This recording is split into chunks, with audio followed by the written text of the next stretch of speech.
Tun Dr Mahathir Muhammad, former Prime Minister of Malaysia and Honorary President of Perdana Leadership Foundation. Yang berbahagia Lieutenant General Datuk Seri Profesor Dr Sulaiman bin Abdullah, President of Cyberjaya University College of Medical Sciences. Professor Dr Shahruddin Mohamad, Deputy President and Dean, Centre for Graduate Studies, Research and Commercialization. Professor Dr Mahmud Nazar Muhammad, Deputy President of Academic and Student Affairs. Professor Dr Abdul Latif Muhammad, Dean, Faculty of Medicine. Dr Hamidah Abu Bakar, Deputy Dean of Student Affairs of Medicine. Associate Professor Muhammad Saidi bin Haji Ismail, Director, Centre of Distance and Continuing Education. Associate Professor Dr Muhammad Ikram, Director, Students Affairs Department. Beloved lecturers, staff, representatives from the media, and future health professionals, my dearest friends. Assalamualaikum warahmatullahi wabarakatuh, and good afternoon. Welcome to an evening of inspiration, a live interview with our esteemed guest, Tun Dr Mahathir Muhammad. To seek blessings for our event, let us begin with a prayer. I would like to invite Brother Muhammad Ammar bin Abdul Wahab to lead the recitation of praise.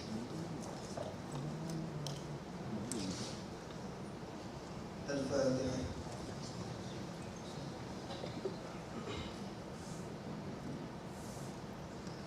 Bismillahirrahmanirrahim. Alhamdulillahi Rabbil Alameen. Wassalatu wassalamu ala ashrafil anbiya wal mursalin wa ala alihi wa sahbihi ajma'in. In the name of Allah, the most gracious and most merciful, we seek for your mercy so that this session is blessed, and let us free from any wrongdoings afterwards.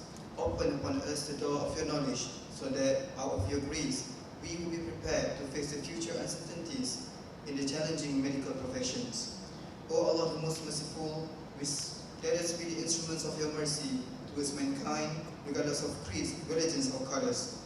O Allah, the Almighty, please save all our brothers and sisters who are striving for their independence. Protect them from the evil doings of the Zionists. Wassallallahu ala sayyidina Muhammadin wa ala alihi wa sahbihi ajma'in. Walhamdulillahi Rabbil Alameen. Ameen. Thank you, Brother. Dear guests, today is indeed a special day for this history of CUCMS. It is not often that we get the opportunity to organize a grandeur event like today. What more when we are honored with the presence of such a distinguished and inspiring guest. Alhamdulillah, this event was made possible with the collaboration effort between the Student Council of CUCMS, the Islamic Medical Association of Malaysia, CUCMS Student Chapter, as well as the Perdana Leadership Foundation. Not to forget the utmost support from the administrative staff and our beloved CUCMS President. The team has been working for more than a year, and all praises to Allah for making this event a reality. So ladies and gentlemen, the theme for today is an evening of inspiration, with the topic at hand being facing future uncertainties in the medical profession. It will be an interview with Tun Dr Mahathir Muhammad, moderated by our very own Adan Nadira Ahmad Fakri, a fourth year medical student. In the middle of the interview, we will be having a question and answer session where we will accept 3 questions from the audience. I believe that Tun Dr Mahathir Muhammad needs no further introduction, and I am sure that we are all excited to hear and for this event to begin. As such, I would like to humbly invite Tun Dr Mahathir Muhammad and accompanied by Adan Nadira onto the stage.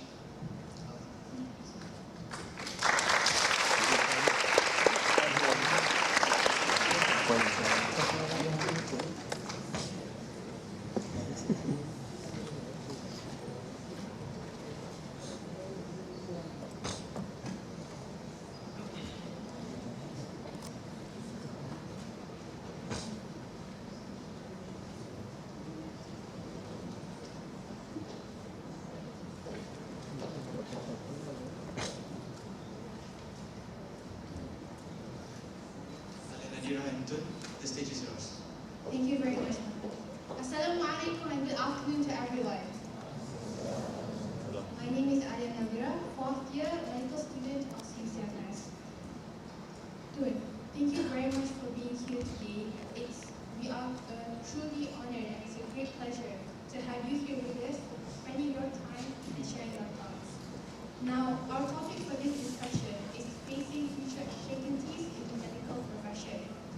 And speaking about medicine, you are a medical graduate yourself.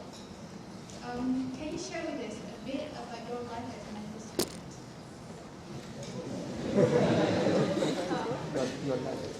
As a medical student, of course, I was facing uncertainties. Actually, I didn't know that in my future I will cease to be a doctor and become a politician. So the future is never certain. So I was prepared for that, and then I was a medical student. I was a privileged person.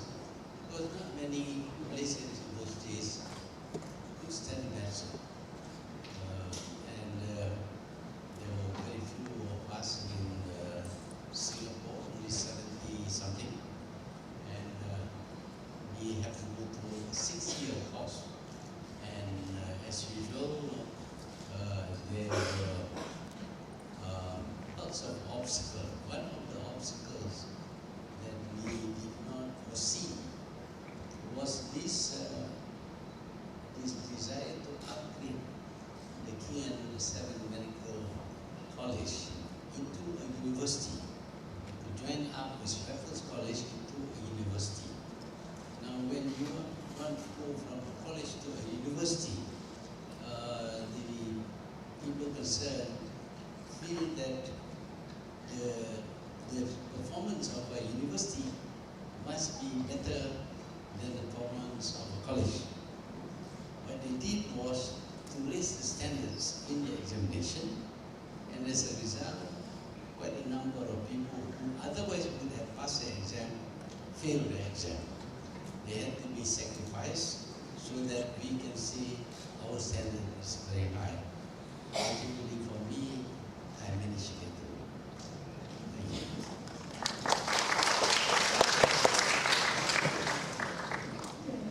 Apart from excelling in your studies, you were also involved in projects and movements during your student days. So being a leader seems to come very naturally to you. Where did you build these necessary qualities? And was it something that you picked up during your life in medical school, or was it from your childhood? Well, I came from a lower middle class family. I lived in Alostar. Alostar had a population of 20,000 at that time, and I noticed that wealth was not equally distributed even at that time. So I decided that something has to be done about it. My simple-minded mind says that the reason why there are no Malays with retail shops in Alostar was because they had no shops. Actually, of course, it's much more difficult than that. We can provide them shops, but that doesn't mean they can succeed as retailers. So I felt that something needs to be done. I was concerned that I was fortunate. Many people were unfortunate and couldn't get an education, and therefore, in order to do something, I believe talking about it doesn't help. So I had to figure out what I could do about it. And when I begin to talk about doing something, naturally people thought that I should be. You talk so much about it, now you do it. So that's how I became a leader.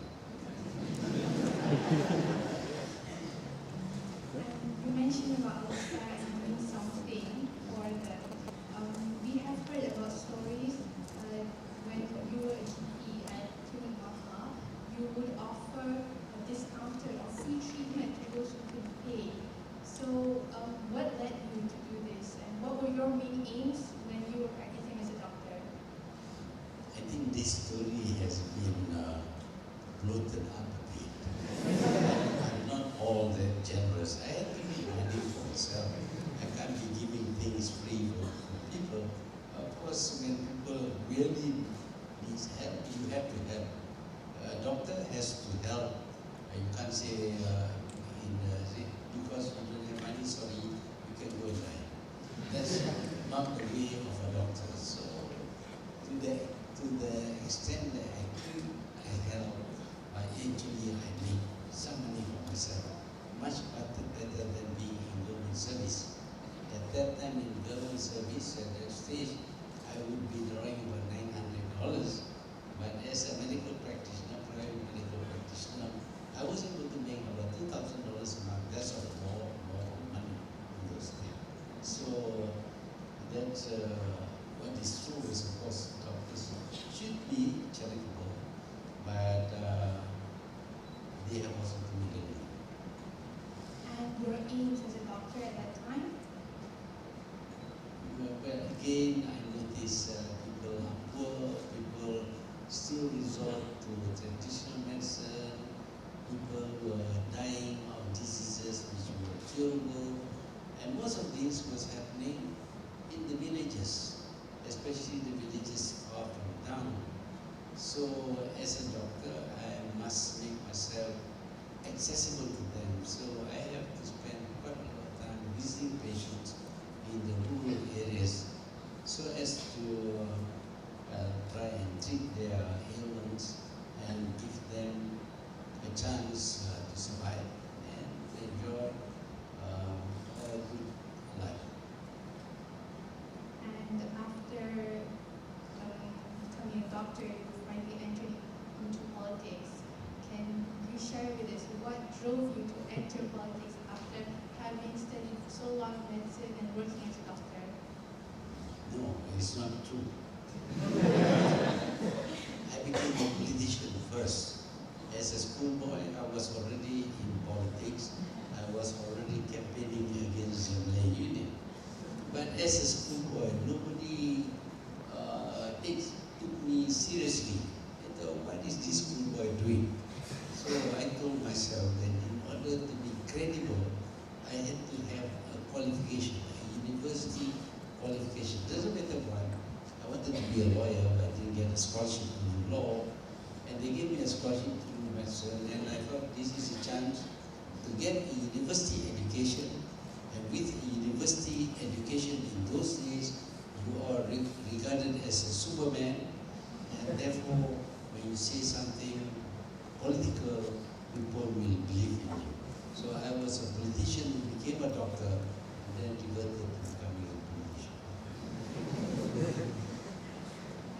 I'm very sorry for that, for misinterpreting. But you had a very long political career, and even though there were lots of ups and downs, you still continued in this path. So, and ultimately becoming one of the best prime ministers in the world. So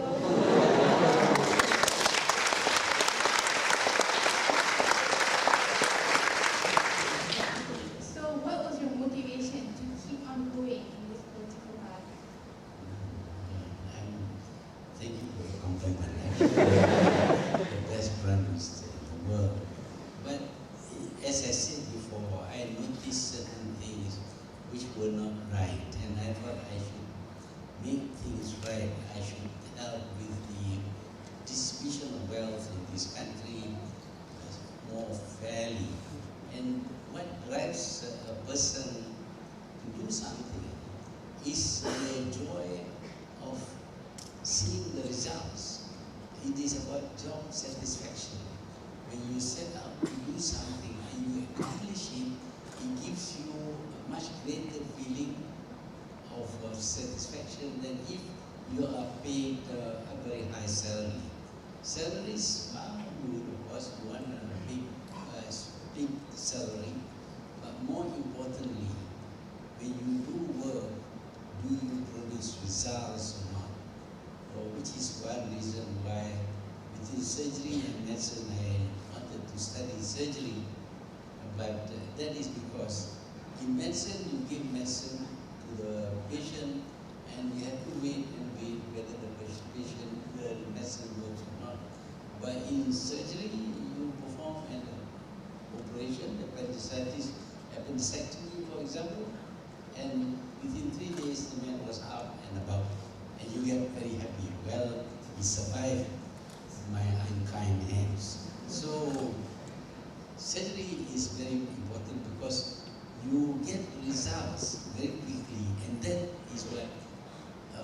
but it makes it worthwhile because you want to do something, you want to see the result, if possible, as soon as possible. But you want to see the result. That gives you satisfaction, not money.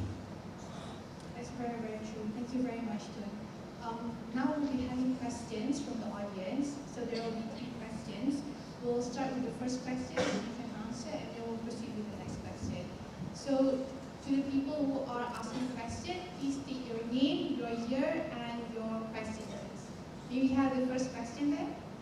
Assalamualaikum Tun. My name is Nazura Parvi. I am a final year medical student. My question is, how different are the challenges of today's young doctors as compared to yesterday's? And what is the key that we young doctors need in order to keep up with today's challenges? Thank you so much, Tun.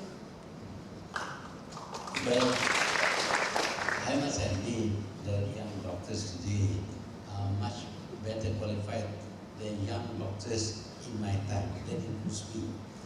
Because now you have to learn a lot more things. You have to handle new instruments. You have to understand IT, the use of computers, all sorts of things that you must know. And you have to handle new medicine and also new surgical instrument, which keeps on improving over time. So the young doctors of today must be prepared to continuously upgrade, improve his medical knowledge, and to be more skillful in the use of new innovations and equipments. Then only he will succeed. But people like me, if you ask me to go back to medicine, I'm afraid the patient will die. Thank you very much.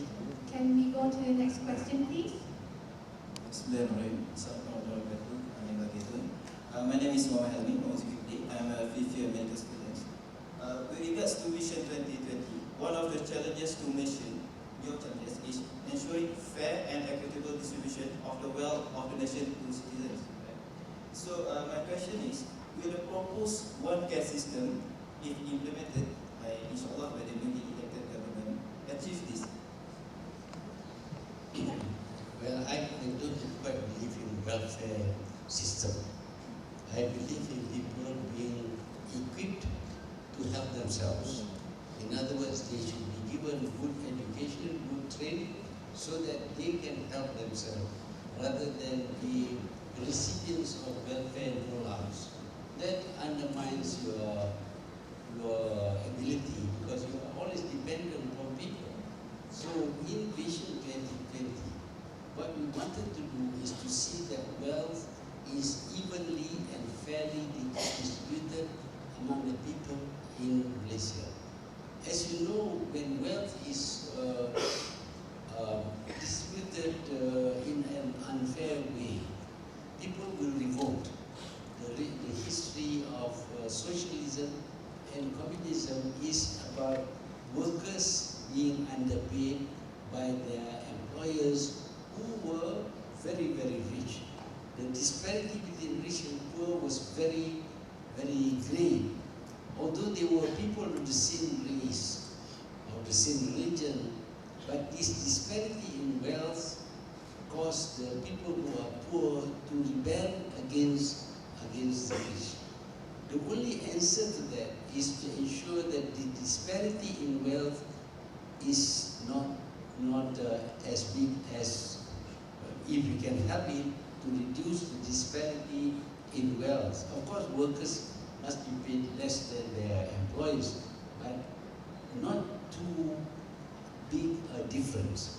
So what we wanted to do under Vision 2020 is to ensure that all communities get the means to improve their capacity to earn a living.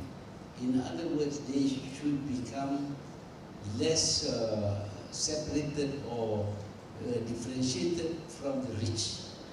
So we set out to do this by giving opportunities for those who had no opportunities before. For example, education.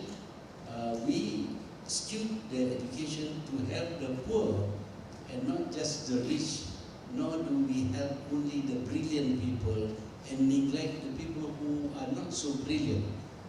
We must give everybody a chance so that they can have the capacity to earn a better living, better income. That is a better way than welfare handouts. Welfare handouts undermine your capacity to compete with other people. Thank you very much. So we'll have our final question from the audience. Bismillahirrahmanirrahim. Assalamualaikum yang berbahagia Tun. My name is Muhammad Izzat bin Izhar, fourth year medical student. My question is, what is the most challenging thing you have ever faced as a doctor? Thank you. As a doctor, there are lots of challenges. Well, in those days, we don't have so many doctors.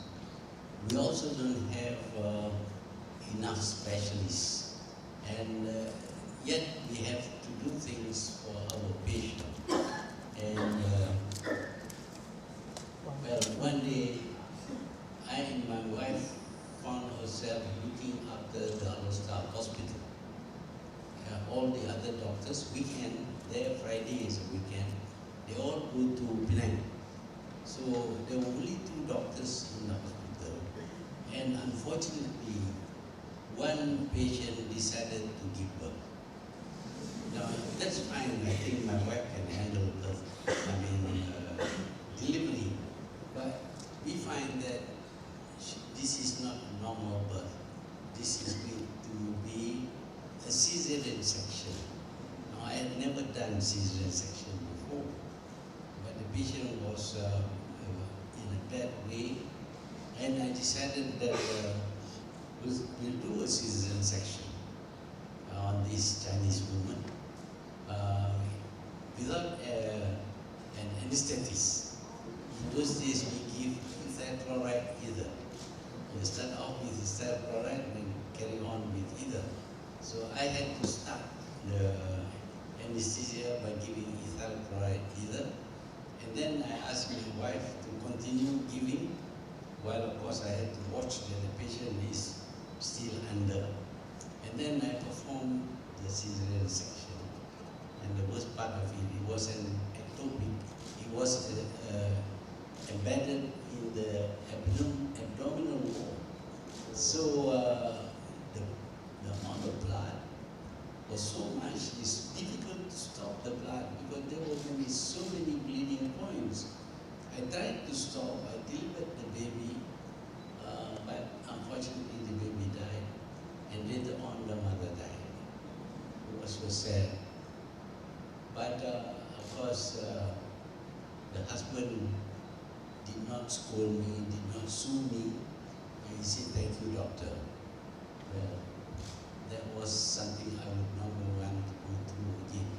Thank you. Very resourceful at the moment, but things happen. Sorry, if I may intercept. We actually have a bit more time for question and answers, so we can extend for maybe several questions. Okay.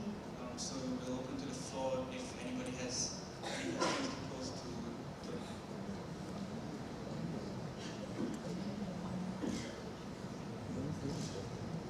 Bismillahirrahmanirrahim. Assalamualaikum warahmatullahi wabarakatuh. My name is Abdul Razik bin Abdul Nasir. I'm in the first year medical school. I've read a blog written by Dr. Bagalan.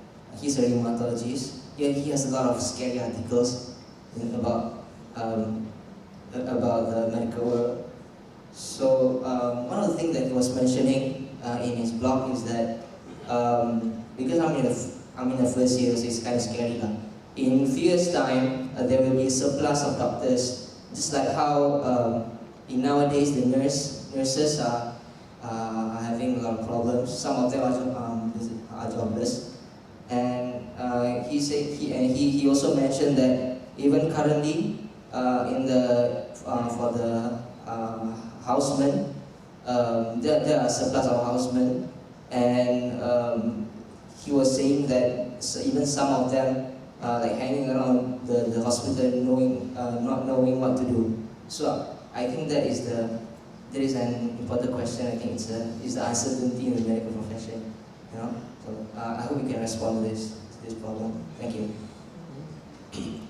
Well, it is true that now we have a lot of medical schools, and the doctors the students need to have experience examining patients and doing investigations in the hospital. Patients don't like medical students, feeding them, tapping their chairs and things like that. But in Malaysia, I think most patients are quite patient. They allow you to examine them. So if you have 20 students examining one patient, obviously the patient is not going to be very happy. We are concerned about that, but Malaysia has got a lot of hospitals, and you need to make all these hospitals into teaching hospitals. The program of the Malaysian government was to build numerous hospitals. Today you see a lot of hospitals in Malaysia, and although the number of students are increasing, I think if you distribute the students among these hospitals, the numbers will not be so great. That is during student time. Then you graduate, and of course there will be a lot of doctors around. Now, before, the demand for doctors was actually very small. We need doctors to work only in hospitals. But now doctors have can work elsewhere. They can work as medical health officers. They can work as doctors to insurance companies. They can work as doctors in the military and in many other situations where before we did not need any doctors. So as the number increases, the scale, the scope, the extent of the work that is required of a doctor will also increase. One has to remember that in some very advanced countries, there's one doctor to every 200 people. In Malaysia, it's still one doctor to several thousand, I think. So we can do with more doctors. But of course, if you want to make money in the private sector, you will have a lot more competition simply because there are too many doctors going after the same patient. So these are the uncertainties that you will have to face. But then life is always uncertain. Even if you become a nurse, but they are having problem finding jobs. Recently, I was told that we trained about 2,000 pilots, but they have no jobs. Not that there is the number of pilots already full, but these pilots need to be upgraded to fly commercial aircraft. And this is a very expensive thing, because to fly a plane you have to put oil and all kinds of things. And learning to be a pilot is actually more costly than teaching a person to become a doctor. So, because they only have pilot's license, they have no place to upgrade themselves until they become qualified to become commercial pilots. This is something uncertain for them. They thought there is a great opportunity to become pilots, but they find things are different today. But believe me, they will be employed because somebody is working out how to overcome this. And I'm quite sure if there are more doctors, you'll find some jobs looking after insurance companies or whatever. Thank you. Thank you, Ben. You mentioned about the graduates, the medical graduates, and there are some housemen who they graduated from overseas and they're supposed to come back due to the heavy workload here and the better pay there. So even now, I have seniors who already started working and planning on taking their USMLE and PLAB examinations so that they can serve overseas. So what's your view on this? Well, we would like them to come back, especially when we give them scholarships. There is an obligation for them to come back. But we have enough doctors in this country.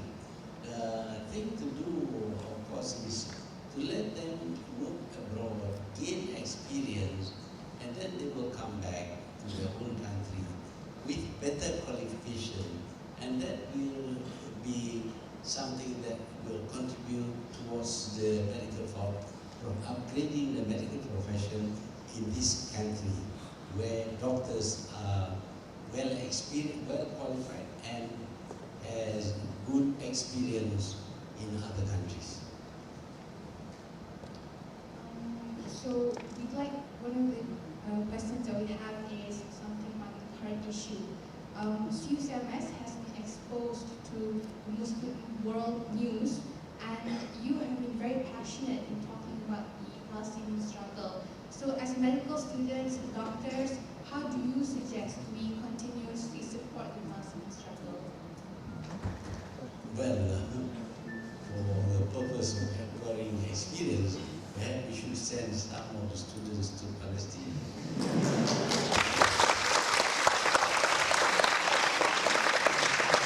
We can send the doctors to Palestine, and they have been able to serve people who are short of doctors. It would be a good experience in lieu of studying in the local hospital, to be able to go abroad to be exposed to this kind of medicine common in a state of war. So that too will help them. If there's a question, someone wants to ask from the audience. Assalamualaikum warahmatullah. Thank you for Dr. Mahathir for your support for the Palestinian people. My name is Saeed Al-Murad. I'm from Gaza, Palestine. I'm lecturer in Faculty of Medicine. Really, we are so honored that you support the Palestinian situation and case. And I followed your comments about the last war against Gaza. You just mentioned that you have like this bad memory when you do this cesarean for this lady, and you feel so sad for this woman when she passed away. But for us as a Palestinian, I really spent the last war in the hospital there, in Shifa Hospital, which is very famous there, seeing every day and every minute many children, many Palestinian women who came to surgery, and we couldn't manage to support them or couldn't manage to make them survive because of lack of equipment, or even because of the bad situation when they come with really amputees and they have a lot of problems. My question already asked by our student, how we can support the Palestinian, but I really would like to ask you if there is any relation between the medical doctors and politics, because for our leaders, even in Gaza, the best politicians and best leaders already have their graduation in medical schools. Thank you so much.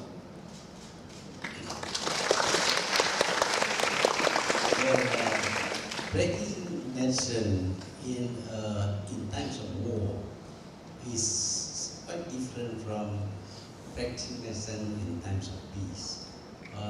Mostly you are dealing with certain surgical problems, but I find that quite a number of foreign doctors from all over the world, and also from the war-torn areas, have been sent here to learn some more specialized kind of medicine. For example, IJN has been training a lot of foreign doctors in heart surgery, and this is something very specialized. Not many hospitals can do that, and one of the ways to help the people in the war-torn areas is to doctors to be able to treat people having various kinds of diseases and not just about war wounds. So that is something that we can do here to receive doctors from Palestine. We receive doctors from many places anyway, and to provide them with training in specialized fields of medicine. Thank you.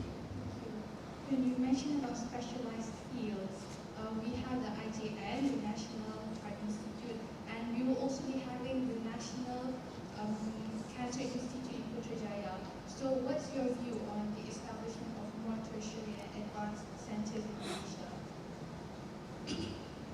Well, we need to cover the whole field of medicine and surgery. And as the country moves and population grows, there will be more diseases which need to be treated quickly. And cancer is one of the problem diseases which affect people of a certain age, and the treatment is very specialized, and therefore we need to provide training in how to manage cancer patients. But then there are other fields. For example, today sports medicine has become very important because in sports, quite often you damage yourself. I was not very good with sports, so I don't go around kicking balls. But I noticed that one very prominent person who in his youth played football, now I've got a sprained leg. So sometimes I like to advise people not to be involved in extreme games, because you may not feel it at that time, but later on you are going to feel the effect when you age. And therefore there must be specialists who look after sports injuries. So there are many other areas that will need medical treatment. Thank you very much. Now, moving on to the future uncertainties. The Vision 2020 was your brainchild, and the aim is for Malaysia to be a developed country by then in terms of knowledge, expertise, and production. Now, we only have 7 years to go, and how satisfied are you with the progress, especially in the medical field? Well, since the launching of Vision 2020, the world has changed. The world has changed tremendously. We are a trading nation. We depend upon markets. The more markets we have, the more exports we can make, we can grow our economy. But what we are seeing today is that our markets have deteriorated. America, Europe, they cannot take all the exports that we are ready to export to them because they are having financial problems. So this is a kind of uncertainty that was not foreseen when we launched the Vision 2020. So when something unforeseen happens, we have to study it very carefully and find another route towards this new problem that we face. And I think one of the things the government is doing is to identify new markets. That is why, despite the downturn in the West, despite many problems in other areas, Malaysia apparently is still growing. And its export is continuing to grow because we've found new markets for ourselves. So if we are diligent enough to find other ways of achieving Vision 2020, I think we can meet our goal. But of course, there is no certainty. You have mentioned about new markets in the future that we should think about. So what is your comment with regards to the opportunities that it may have for us potential medical practitioners? Well, if you're willing to go to other countries and work when there is no work here, I think that is good because other countries are growing. And they need doctors. Maybe the pay will not be so good as in the Gulf. But when you are not earning anything, anything that you can earn elsewhere is good enough. You will gain experience and then you come back, you can start your own practice. In fulfilling the vision for the future, Vision 2020, there is still a lot that needs to be done. And you've talked a lot about the Malay attitude. What do you think needs to be changed from the perspective of education and character building so that we can fulfill that vision? Well, I believe that the success or failure of an individual, of a race, or of a nation is dependent upon the character or the value system of the people. If you are the kind of people who likes to just lie around and do nothing, obviously you are not going to succeed. But if you are hardworking, you work hard, you want to acquire knowledge through learning hard as possible, you want to acquire skills and all that. If you have that drive to work, to acquire knowledge and to acquire skills, then I think the Malays will succeed. The whole culture of the Malays is rather laid back. They have this what is called tidak apa attitude, never mind. We can do it tomorrow. And tomorrow comes, well, that's another tomorrow. Why do it today? Do it tomorrow. And you have that kind of attitude, believe me, you will end up becoming the servants of other people. But if you want to do something, you do it now, and if you don't have the skill, you acquire the skill, you work very hard, and we are such. Human beings are created by God in a way that if you do anything repeatedly, you become skillful. So if at first you don't achieve skill, keep on trying and trying and trying, and eventually you will acquire the skill. I believe that we are as good as anybody else. But if we don't work hard, I'm afraid one day we will find ourselves being the deprived people in this country. Alright, then, before we end our interview, is there anything that you'd like to say to the audience? Well, I would like to say a lot of things. We take about 3 years to convey everything that I want to say. But can I say